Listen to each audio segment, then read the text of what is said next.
शिव पुराण सुनने से सभी मनोकामनाएं पूरी हो जाती हैं और बार बार सुनने से मोक्ष की प्राप्ति होती है। शिव पुराण श्री वायव्य संहिता ब्राह्मण कर्म निरूपण आज की शिव पुराण का अध्याय है। त्रिलोकीनाथ परमेश्वर शिव बोले, हे देवी, 3 बार नहाना, अग्नि कर्म करना, लिंग पूजा, दान, ईश्वर भाव, दया भाव, सत्य, संतोष, आस्तिकता, अहिंसा, लज्जा, श्रद्धा, पढ़ना पढ़ाना, उपदेश, ब्रह्मचर्य, श्रवण, तप, क्षमा, सोच आदि वर्ण धर्म है। ब्राह्मणों के लिए क्षमा, शांति, संतोष, सत्य, असत्य, ब्रह्मचर्य, तत्व ज्ञान, वैराग्य, भस्म सेवन, सर्व संग में निवृत्ति आदि परम आवश्यक है। ब्रह्मचारियों को रात्रि में भोजन नहीं करना चाहिए, क्षत्रियों को दान नहीं लेना चाहिए, सभी वर्णों की रक्षा करना, शत्रुओं पर विजय, दुष्ट जन वध, ऋतु काल में स्त्री गमन, सेना रक्षण एवं मेरे भक्तों पर पूर्ण विश्वास करना आदि क्षत्रिय धर्म है। वैश्य धर्म गोरक्षा, व्यापार और खेती करना है। सभी वर्णों की सेवा करना शूद्र का धर्म है। गृहस्थियों को अपनी गृहस्थी का ध्यान रखना चाहिए। ब्रह्मचारियों को ब्रह्मचर्य, पत्नियों को पति आज्ञा का पालन करना चाहिए। विधवा स्त्रियों को भूमि शयन, धर्म व्रत, दान, तप, शांति का पालन करना चाहिए। वह चतुर्दशी, पूर्णमासी व एकादशी का व्रत करना चाहिए। मेरी आराधना करने वाले प्राणी जन को ओम नमः शिवाय मंत्र का जाप करना चाहिए। मुनि उपमन्यु बोले, हे श्री कृष्ण, वेदों एवं शास्त्रों में ओंकार और षडाक्षर मंत्र की महिमा का गुणगान किया गया है। यह मंत्र भक्तों की सभी मनोकामनाओं को पूरा करता है। वेदों का सार रूप होने के कारण इसके अर्थ में बहुत सी सिद्धियां विद्यमान हैं। यह मंत्र परम मुक्ति दाता है। ओम नमः शिवाय मंत्र का जाप मनोरंजक तथा परे से भी परे है। इस मंत्र की बड़ी महिमा है।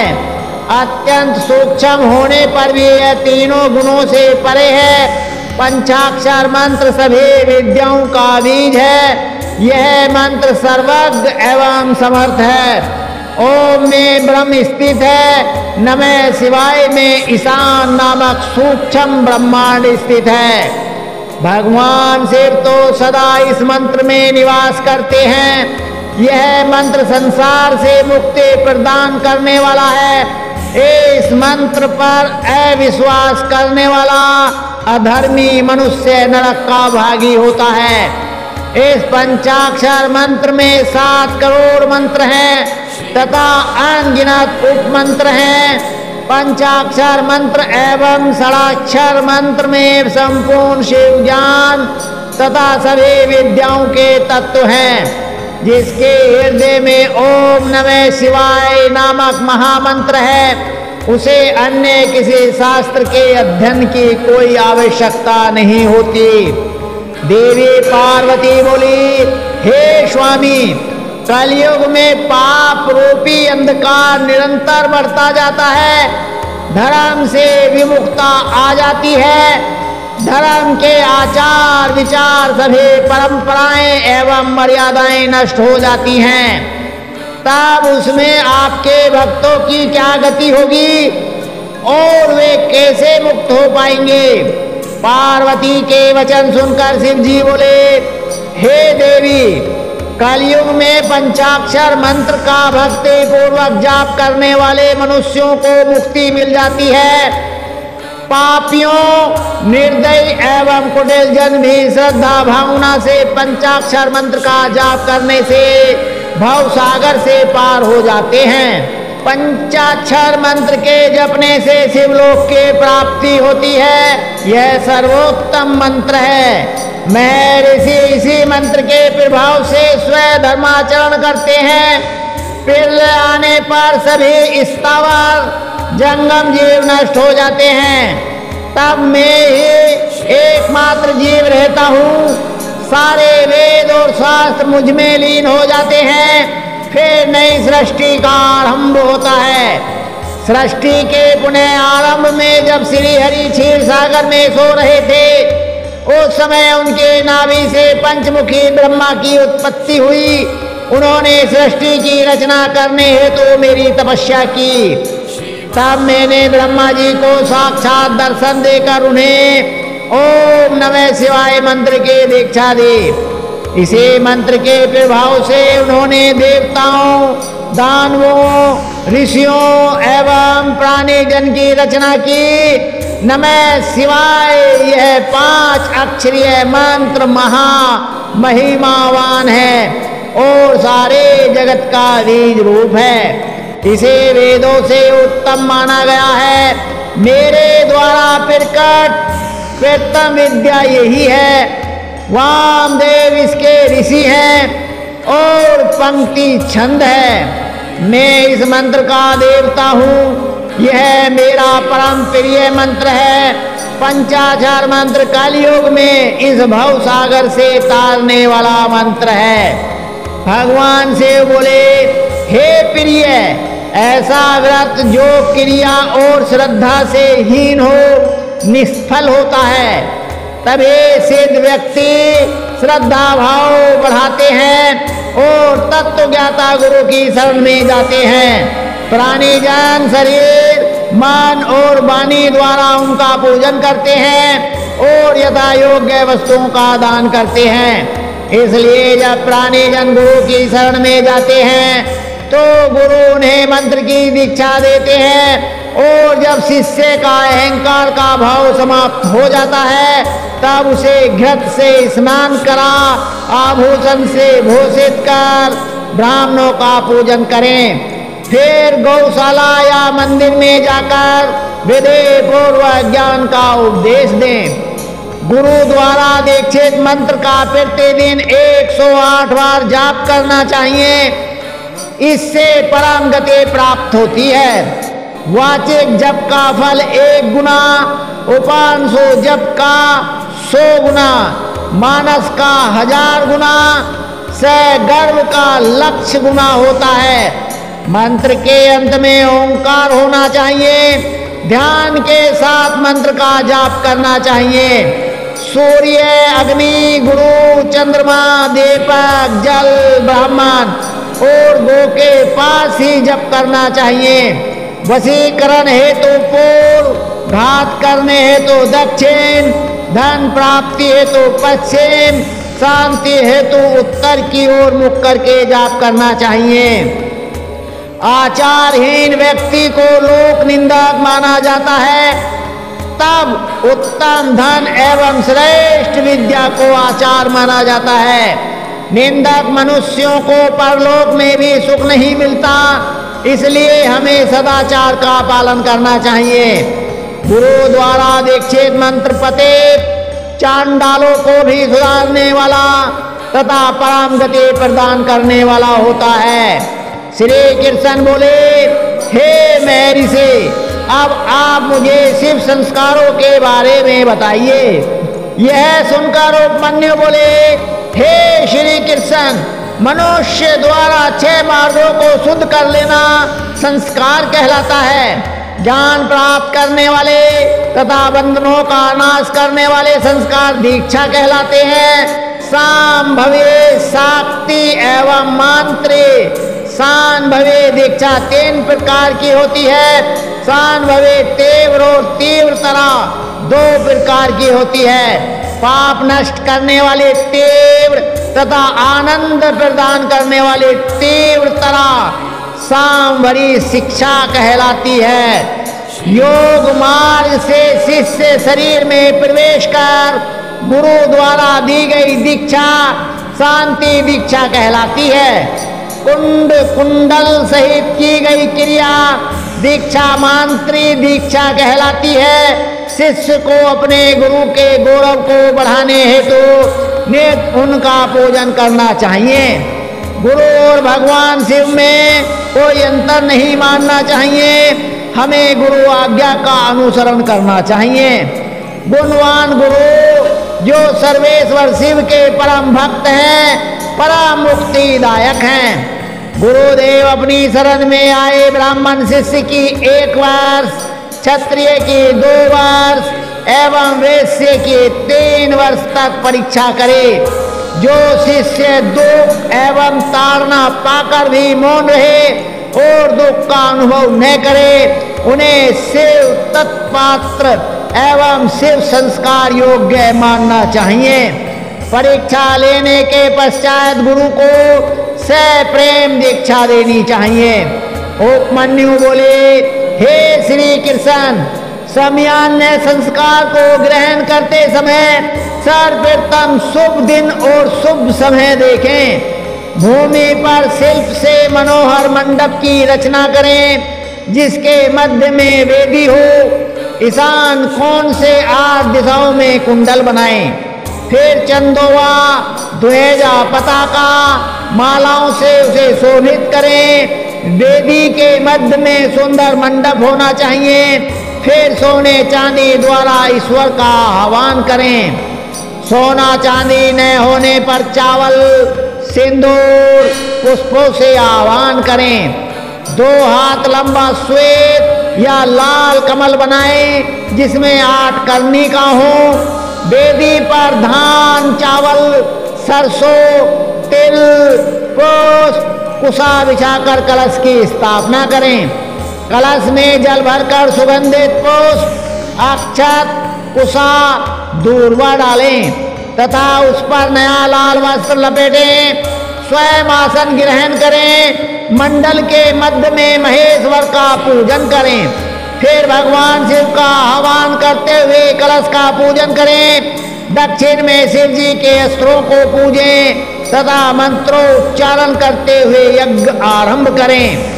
शिव अग्नि में प्रधान आचार्य होम करें तथा भगवान शिव से सांसारिक दुखों से मुक्ति दिलाने की प्रार्थना करें।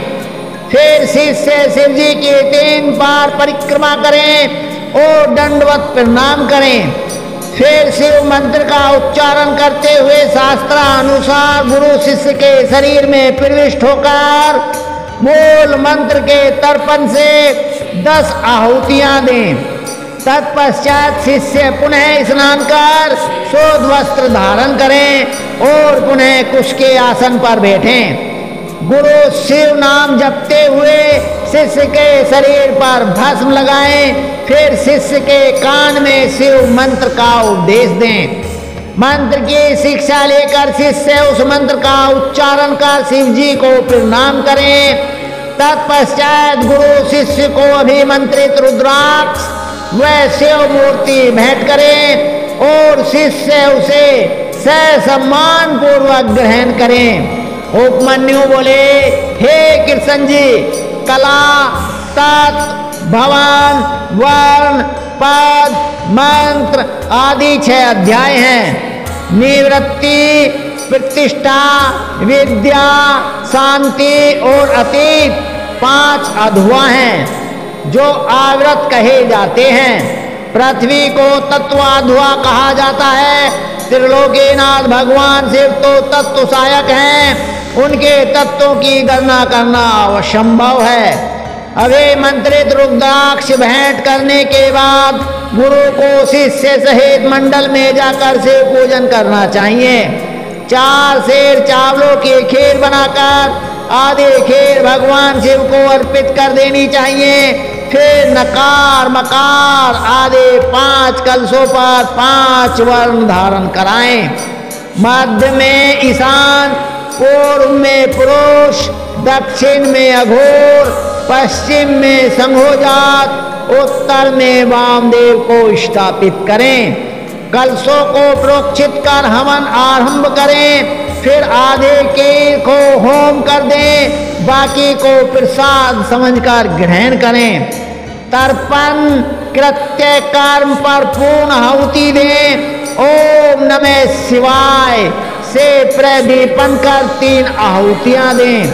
कन्या द्वारा काटे गए सूत को अभिमंत्रित कर शिष्य की शिखा में बांध दें और पूजन करें।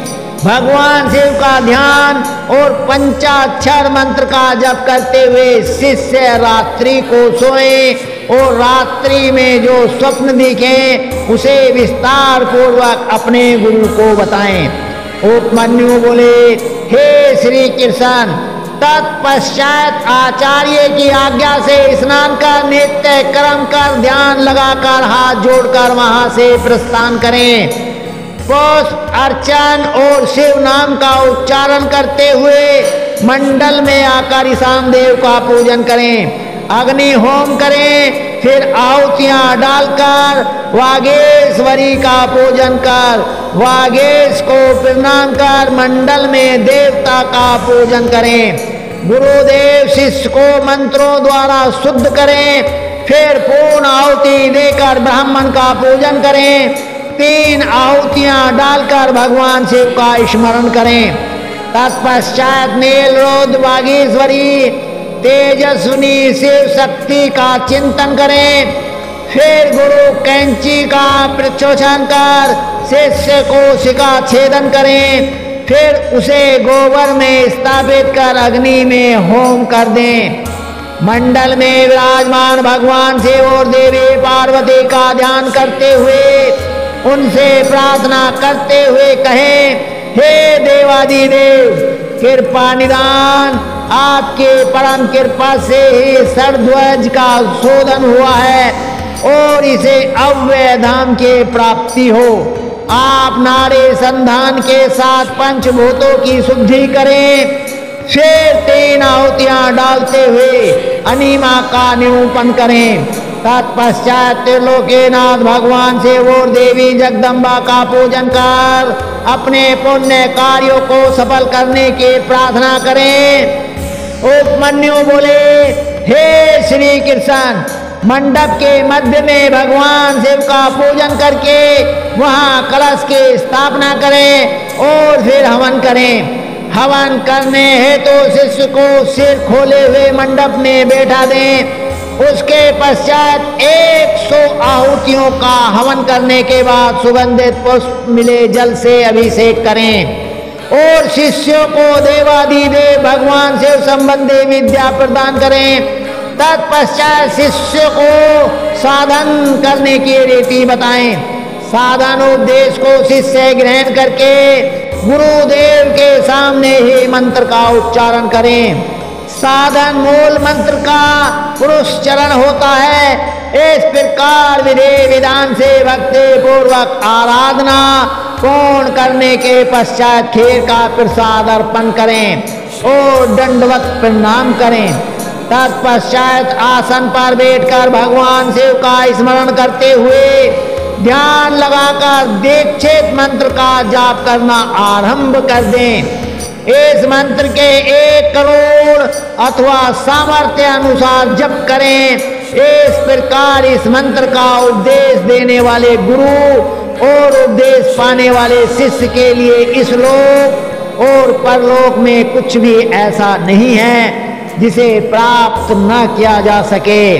उपमन्यु बोले, हे कृष्ण जी, जब शिष्य दीक्षित मंत्र को साध ले तब उसे पशुपति व्रत धारण कराएं। फिर उसे अभिषेक करने के लिए आसन पर बैठा दें।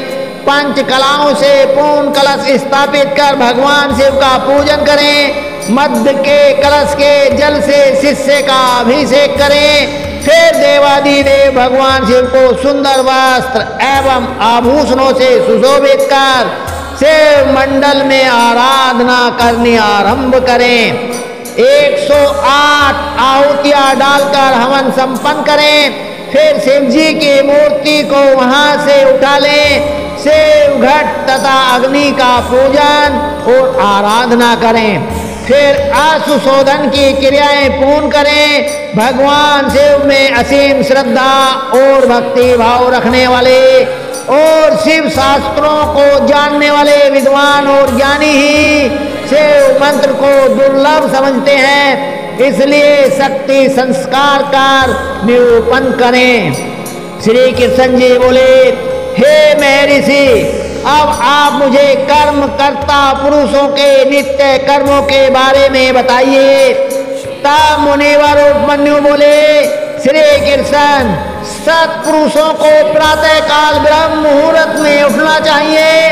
उठकर सर्वप्रथम भगवान शिव और देवी पार्वती का ध्यान करें। अरुणोदय होने पर घर से बाहर शौच से निवृत्त होकर स्नान करें। फिर आचमन कर स्वच्छ वस्त्र पहने।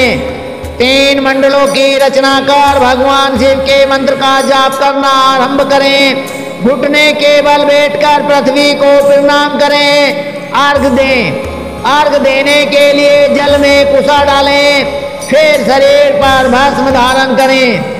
मस्तक, छाती और दोनों भुजाओं पर त्रिपुंड धारण करें। तत्पश्चात गले, कानों और हाथों में रुद्राक्ष धारण करें। ब्राह्मणों को सफेद, लाल, पीत, रंगीन नए वस्त्र धारण कराएं। वस्त्र धारण करने के बाद पूजा के स्थान पर उत्तर की ओर मुख करके बैठें और हाथ जोड़कर अपने आराध्य देव त्रिलोकीनाथ भगवान शिव का ध्यान करें। ध्यान से उठने पर शिष्य नामाष्टक का पाठ कर गुरु को श्रद्धा उन्नत होकर प्रणाम करें। उपमन्यु बोले, हे कृष्ण जी, न्यास गृहस्थियों के कर्मानुसार 3 प्रकार का होता है। ब्रह्मचारियों के लिए उत्पत्ति न्यास, सन्यासियों के लिए लय न्यास और गृहस्थियों के लिए स्थित न्यास का विधान है। अंगूठे से लेकर कनिष्का उंगली तक स्थित न्यास होता है। लय न्यास वाम अंगुष्ठ से दक्षिण अंगुष्ठ तक होता है। बिंदु के साथ नकार आदि वर्णों का न्यास करना चाहिए। तल और अनामिका में शिव जी का न्यास करें। 10 दिशाओं में अस्त्र न्यास होना चाहिए। 5 भूतों के स्वामी एवं 5 कलाओं को अपने हृदय के मध्य ब्रह्मांड में धारण करें। पंचाक्षर मंत्र का जाप करें। प्राण वायु को रोककर अस्त्र मुद्राओं से भूत ग्रंथि का छेदन कर सुषुम्ना नाड़ी द्वारा जप करें। फिर वायु द्वारा शरीर शोषण करें। फिर कलाओं का संहार करें। दुग्ध कलाओं का स्पर्श कर अमृत धारा सिक्त कर शरीर को उचित स्थान पर स्थापित करें। तत्पश्चात भौतिक शरीर को भस्म द्वारा स्नान कराएं।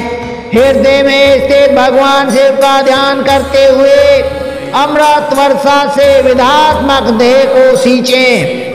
अपने शरीर को शुद्ध करके शिव तत्व प्राप्त कर ईश्वर का पूजन करें। मात्र न्यास, ब्रह्मा न्यास, प्रणव न्यास और हंस न्यास करें। हकार हृदय से सकार भ्रकुटी मध्य में 50 वर्ण रुद्र मार्ग के द्वारा न्यास करें। फिर क्रम से अघोर, वामदेव, प्रणाम, हंस न्यास, पंचाक्षरी मंत्र का न्यास करें। भगवान शिव का परम भक्त और शिव पूजन और ध्यान करने वाला मनुष्य संसार सागर से पार हो जाता है। इसी के द्वारा मोक्ष की प्राप्ति होती है।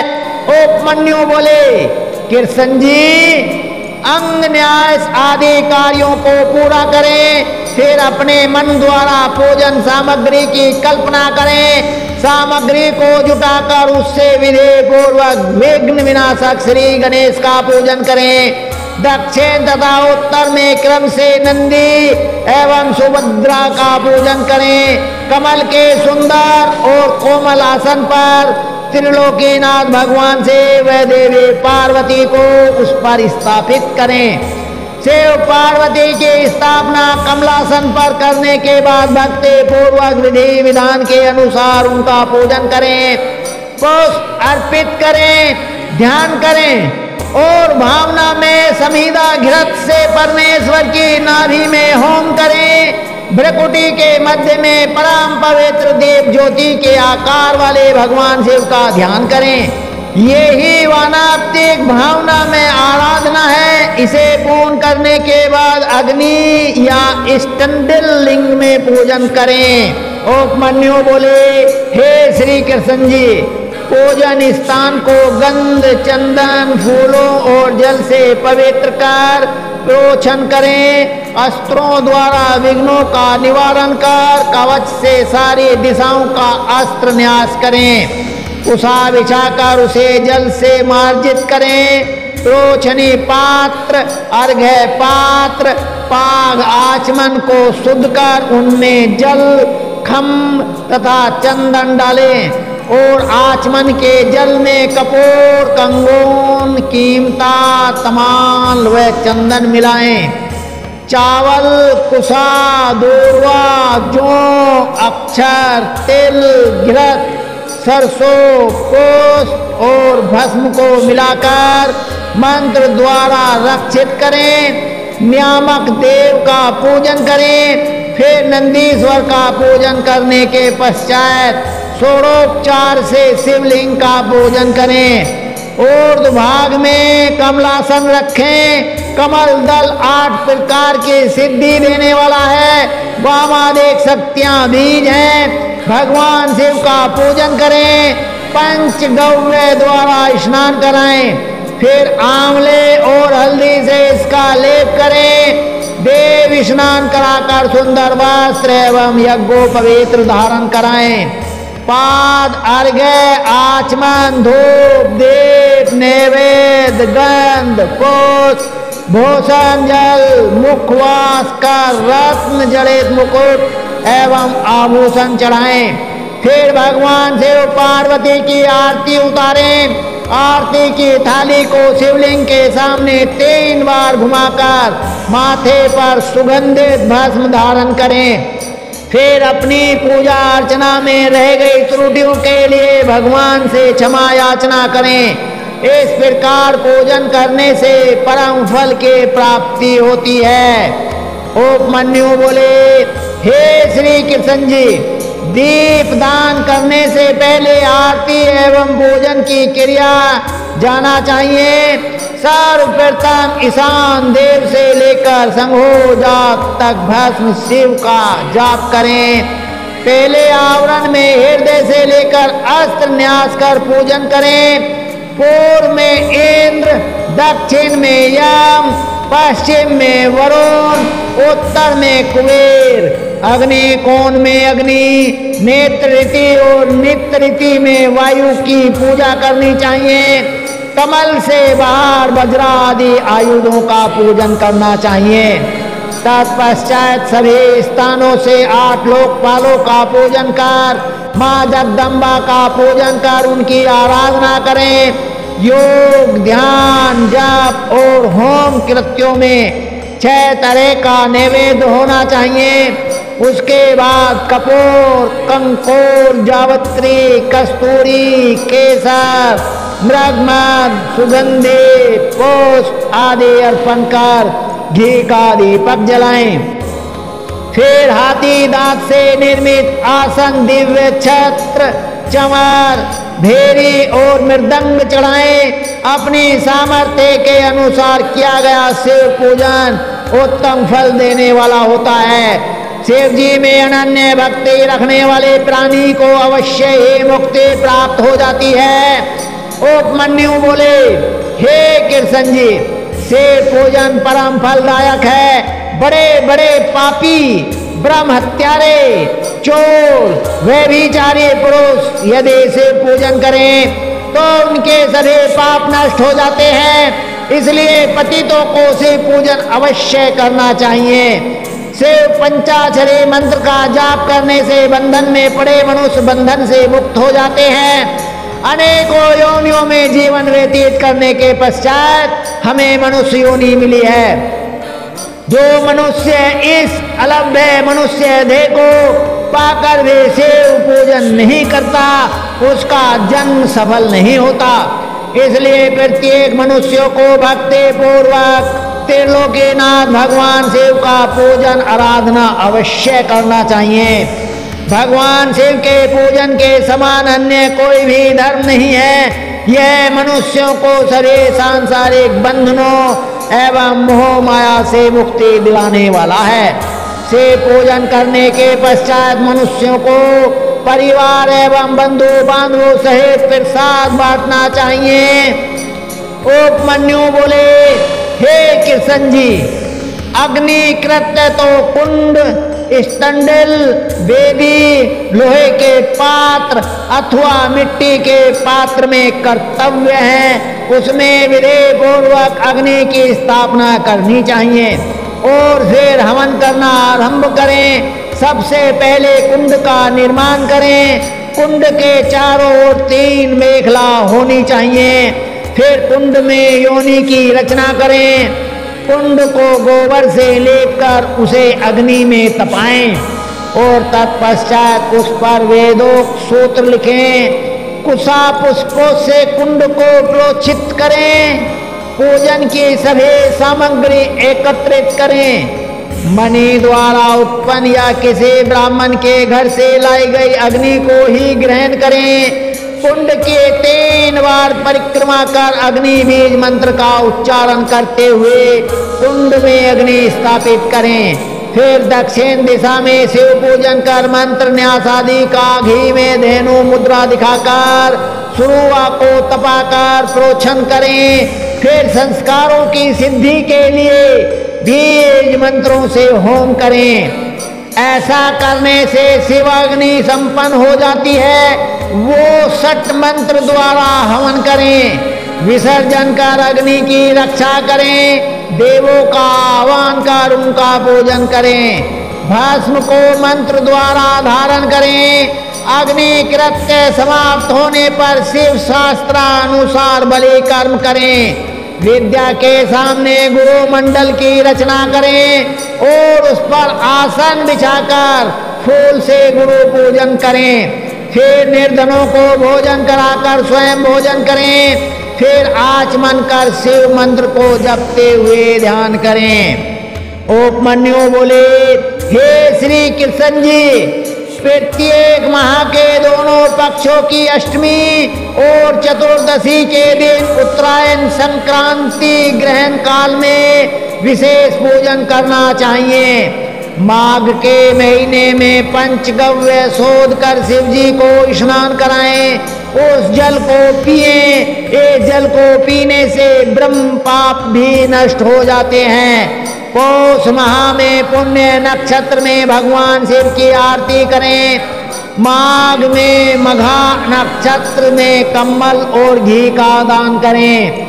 फाल्गुन में उत्तरा फाल्गुनी नक्षत्र के दिन बहुत बड़ा उत्सव करें। चित्रा नक्षत्र में चैत्र माह में शिव जी का ढोला उत्सव करें। बैसाख में विशाखा नक्षत्र में फूल मंडली उत्सव करें। जेठ महीने के फूल नक्षत्र में शीतल जल का कुंभ दान करें। आषाढ़ में उत्तराषाढ़ा में पवित्र व्रत धारण करें। सावन माह में सावन नक्षत्र में प्राकृत प्रकार के सभी मंडल बनाकर उनका पूजन करें। उत्तरा भाद्रपद नक्षत्र में प्रोक्षण करें। पूर्वाषाढ़ में नक्षत्र में जल कीड़ा करें। असोज में खीर खाएं।